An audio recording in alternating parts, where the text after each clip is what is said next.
അനധികൃതമായി വിൽപ്പനയ്ക്കെത്തിച്ച വ്യാജ സിഗരറ്റുകളുമായി കൊല്ലം സ്വദേശികളെ കൊട്ടിയം പോലീസ് പിടികൂടി. പൊതുവിപണിയിൽ 5 ലക്ഷം രൂപ വില വരുന്ന 145 പാക്കറ്റ് വ്യാജ സിഗരറ്റാണ് പിടിച്ചെടുത്തത്.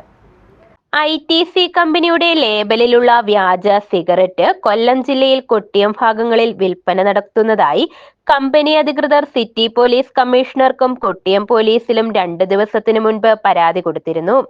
ഇതിന്റെ അടിസ്ഥാനത്തിലാണ് കഴിഞ്ഞ ദിവസം രാത്രി 9 മണിയോടുകൂടി കൊട്ടിയം SHO പ്രദീപിന്റെ നിർദ്ദേശപ്രകാരം SI നിതിൻ നളൻ അടങ്ങുന്ന സംഘം കൊട്ടിയം ഉമേനല്ലൂരിൽ പട്ടരുമുക്കിൽ വെച്ച് സിഗരറ്റും ഇത് കടത്തുവാൻ ഉപയോഗിച്ച വാഹനവും 2 പേരെയും പിടികൂടിയത്.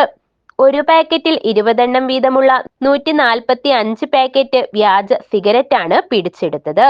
ഉമേനല്ലൂർ തെറ്റിക്കുഴി വയലിൻ പുത്തൻ വീട്ടിൽ സുധീർ, ഇരവിപുരം വാളത്തുങ്കൽ നൌഷാദ് മൻസിലിൽ നൌഷാദ് എന്നിവരാണ് പോലീസിന്റെ പിടിയിലായത്.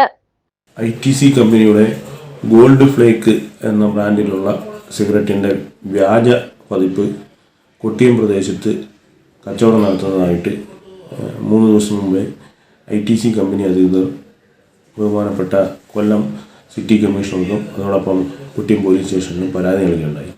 ഈ പരാതിയെ കിട്ടിയതിനെ തുടർന്ന് കഴിഞ്ഞ 2 ദിവസമായി അന്വേഷണങ്ങൾ നടത്തി വരികയാണ്.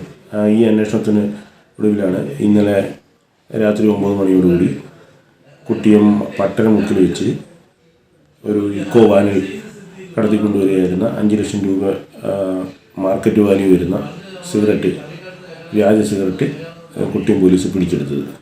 ITC കമ്പനിയുടെ വ്യാജ ലേബൽ തയ്യാറാക്കി പാക്കറ്റുകളിൽ സിഗരറ്റ് നിറച്ചാണ് കംബോഡിയയിൽ നിന്നും വിമാനമാർഗം തിരുവനന്തപുരത്ത് എത്തിക്കുന്നത്. അവിടെ നിന്നും ആവശ്യക്കാർ പാക്കറ്റ് കണക്ക് സിഗരറ്റാണ് കടത്തുന്നത്. ഇത് കൂടുതലും അതിഥി തൊഴിലാളികളെ ലക്ഷ്യമാക്കിയാണ് കടകളിൽ വിൽപ്പന നടത്തുന്നത്. വ്യാജ സിഗരറ്റാണെന്നറിയാതെയാണ് മലയാളികൾ ഉൾപ്പെടെയുള്ളവർ ഇത് ഉപയോഗിച്ചു വരുന്നതെന്നും പോലീസ് വ്യക്തമാക്കി. ന്യൂസ് ബ്യൂറോ, കൊല്ലം.